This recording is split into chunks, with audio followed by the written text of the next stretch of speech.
Hi guys, this is a quick tutorial on how you can use this SaaS template that basically uses OpenAI assistant functions to generate structured MVP ideas. So the user types an idea, features or pain points, and it calls your assistant function or your OpenAI assistant that I'm gonna show you how to create one. And it returns a structured MVP and stores it in the database. Like in this example, this structured MVP, this is the detailed page of an MVP, is called Query Hub, and the description, some analytics, and the features suggested for this MVP, logos, the pages that you can use, like you can use this on the hero section, this on the pricing page, and this for the title of the features, and pricing model suggestions, domain suggestions, like if you click on one of them, it will check in Namecheap if it's actually available, and the roadmap items and the user stories list, and all of these from this idea that the user typed. Chat with your databases, and yeah, that's basically the idea. Now, because I'm an admin, I have unlimited credits, but the whole idea is that the users subscribe for free or on the solo founder or agency, and the only difference is how many credits or how many generations can you do for MVPs or logos. And if you have private ideas, like if you're on the free plan, all your ideas and MVPs will be public, like on the latest MVPs. And if you go to explore, all the SaaS MVPs generated by users, all the ideas, all the logos, all the features, and yeah. So of course, once you have your project downloaded for the first time, you need to install the dependencies and duplicate the env example file and rename it to .env. Now, these are the required variables, like the minimum required variables for the local environment to work. Instead of 365 MVPs on the app name, I'm gonna put idea generator. And let's say that I already bought ideagen.com. Now we need these three secrets from OpenAI. Now for the API key, we're gonna go to platform, click API keys, create new one, test. And it's taking a while, so maybe it's my Wi-Fi connection. Let me refresh the page and try again, test. Now I'm gonna copy this and put it on the API key. Now for the organization ID, it's on settings, and it should start with org. And the assistant ID, now we need to go to assistant and create a new one from scratch. I'm gonna call it idea generator. And for the instructions, I have this file called generate MVP instructions.md, as in markdown.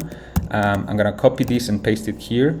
And the model that works is GPT 11, well, it's GPT-4 1106 preview.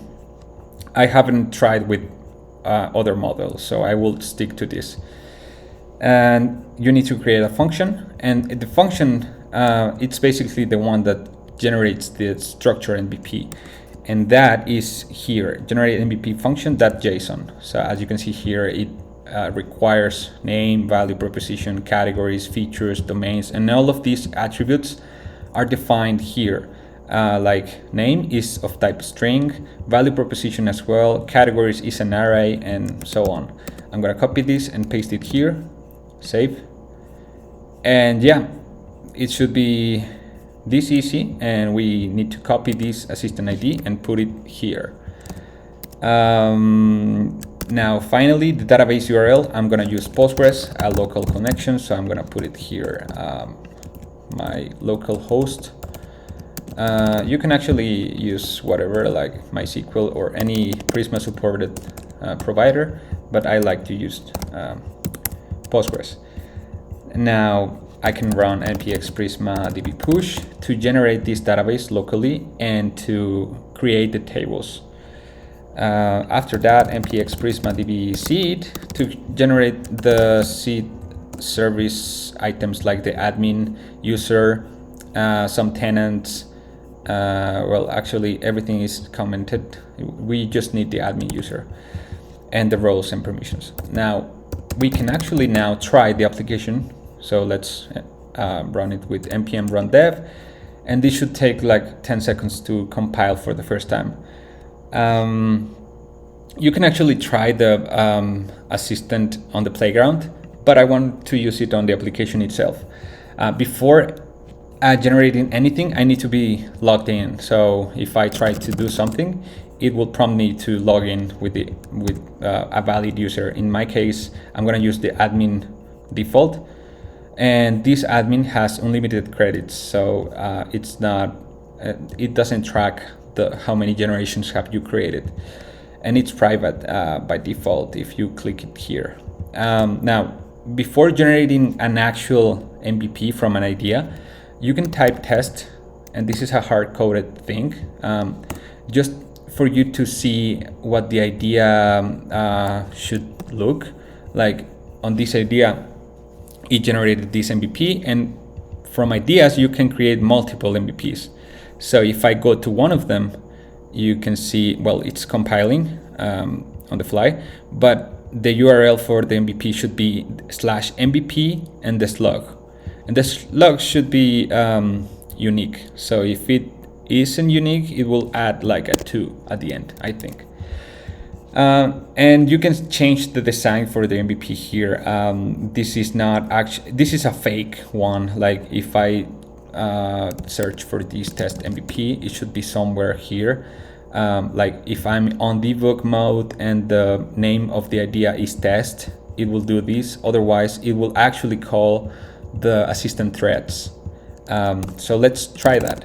And for the idea, I'm gonna use my own project called datalang, which actually is just, well, it actually uses assistants, but in a much complex way.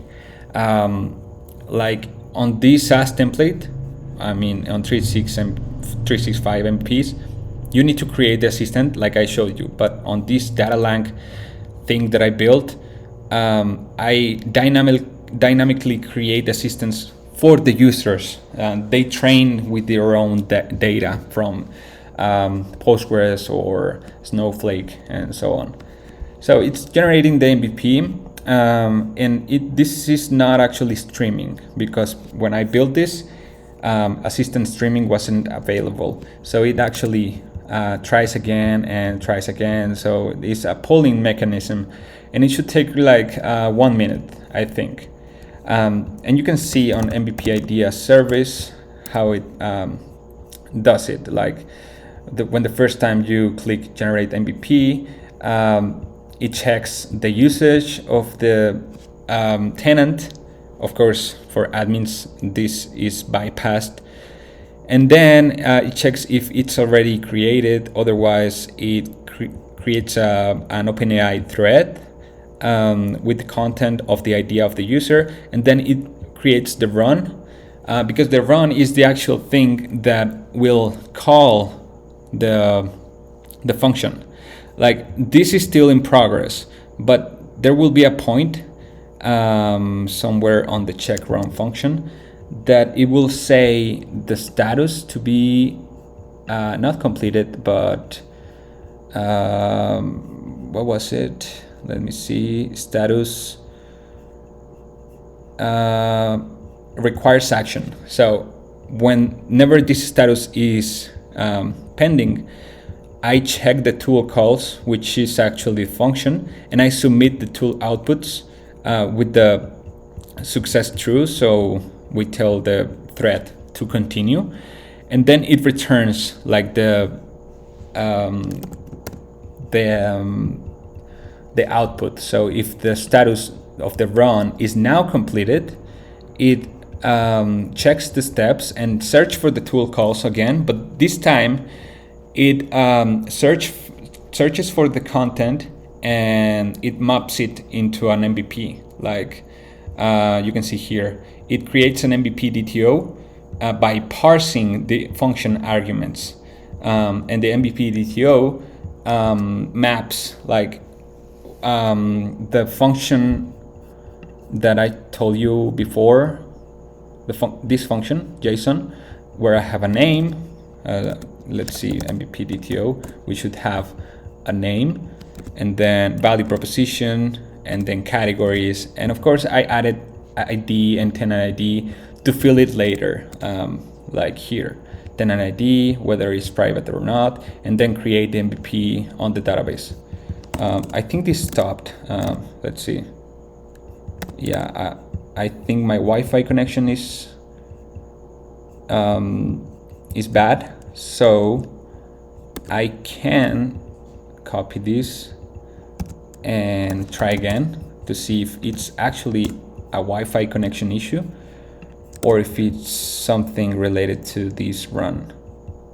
I think it's because of my Wi-Fi. Yeah, I mean, I think it broke. So let's try again. I'm actually gonna pause this and come back when it's ready. Okay, so now it's on the part where it's actually generating the logo. We're gonna see how we can override the config for this. But here we can see that it found the tool call, so it's actually running the function. And now instead of staying in progress, well, I think this is the first generation that I did. So if I go back, now we have this MVP generated. And if I go there, it's private because I'm an admin and I put it like that. But I can generate another logo because this sucks. And let's see this one. Yeah, this hung, I don't know. And you can see on the admin at MVPs, all the generated MVPs. Well, let's see, let's wait for it to compile these routes. Let's try again. You can see all the generated MVPs by the users and whether it's private or public. For example, if I go as incognito, I only had private, so I don't have any MVP. But if I toggle this to public, now I have this public and it's all available for the users to see. But I don't like this logo, so what you can do is go to the settings and change the prompt for the logo generation.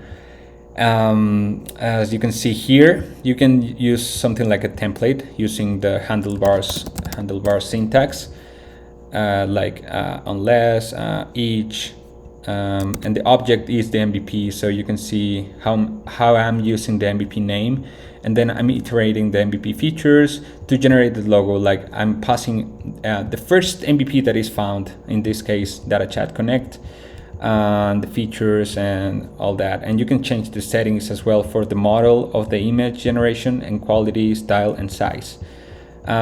So if, like, for example, let's say make all logos blue.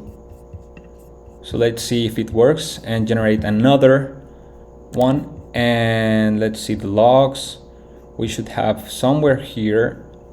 Well, I think I'm not actually logging the configuration of the prompt.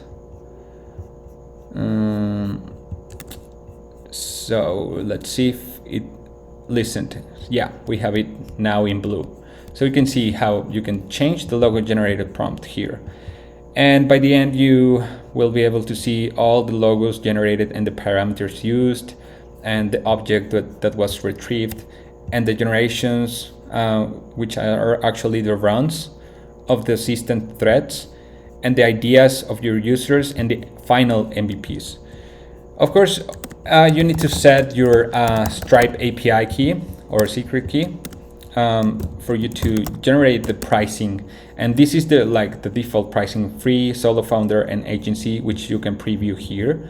And then once you set your Stripe secret key, you can click here to generate all the plans. But if you don't like these titles or anything, you can go to plans server and change, like, for example, free to another thing like basic.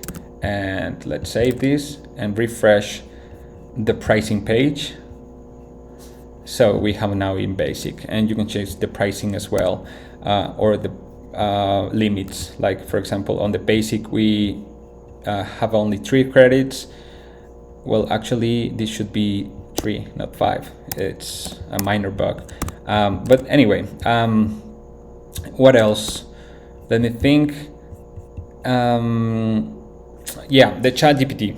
As you can see, the assistant is now working correctly, but we can actually create a ChatGPT, a custom ChatGPT on the store, or I mean custom GPT, and it's pretty easy. You can click on Explore GPTs and click Create, and I'm gonna call it the same as the assistant, called Idea Generator. And on the instructions, I'm gonna paste this one, MVP, generate MVP ChatGPT instructions. So it's not the function instruction, it's the ChatGPT instructions. And then we need to create a new action. And for the action, I'm gonna use this one, generate MVP ChatGPT API.json. But I'm running it locally, so this should be changed, because otherwise it will call this my product. So you can use something like ng-rock. So I'm gonna start an ng-rock instance on developer ng-rock HTTP 3000 to redirect traffic to my local 3000 port. Now this URL, if I go there, I should have the same thing that I have on localhost 3000, like this. Well, not actually, because I'm logged in and these are only the public MVPs, but this works. So we can actually use this URL here, and we need to put the authentication as type on API key and put it in custom API key, and then put here whatever you have on your API access token. So this value goes here. And we can now test the GPT. Like, I'm gonna use the same that I used before, chat with your databases. And let's see what it does. So we're gonna, let's clarify, chat with your databases is creating. Yeah, I don't like this. So I'm gonna say idea, chat with your databases, and I'm gonna put more details. And of course I can override the functionality of the GPT here. Now let's try again.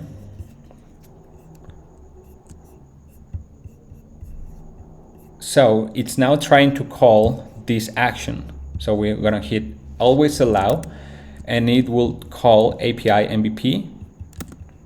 And it's actually checking that I already have data chat connect. So instead I'm gonna create like this SEO crawler to get insights with AI. So it will call again my local project, and it won't, this time it will not find this idea, so it will create the MVP idea. So we can see it here, and it's generating. So it works. As you can see, it's calling the /generate endpoint, and it's actually created. And locally, we should have the same run in progress. Sometime within a minute, we should have this MVP generated.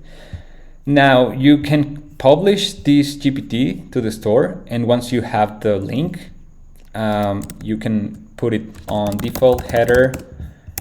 Instead of having my GPT, put it here, the one that you have created. Or if you don't want to use a custom GPT, you can just comment this and remove it from the header. And yeah, that's it. That's like the main point of 365 MVPs or MVP idea generator template. You can build, you can use this SaaS template to play around with assistant functions. And yeah, let me think if I'm not missing anything. Yeah, I already covered this. Well, I guess I'm gonna finish the video with explaining that the main features of the 365 MVPs are users generate ideas, and these ideas turn into structured MVPs. And then from these MVPs, it calls the image OpenAI endpoints to generate the logos using DALL-E. And that's basically it. And all of this is possible because of the credits management system. And yeah, this application does not have like slash and the application account. All the functionality resides here. So if the user wants to go to the profile, it's actually here and similar to the subscription. Yeah, that's it. Let's see if the MVP was created. It now requires action. It's now queued. So within 10 seconds, I think we should have this MVP created. So let's see. Yeah, we have the run completed. So if I refresh here, we have now the MVP called SEO Site AI, and the image is still being created. So let's refresh until it's created. And since I'm not setting my Supabase API keys, the image will be stored like in base 64. So if you want URLs, public URLs for the logos, you can set it. Otherwise, this URL will be invalid sometime in the future because this is from OpenAI. And yeah, that's it. I hope you like it and use it if you want to play around with OpenAI assistants. Thanks.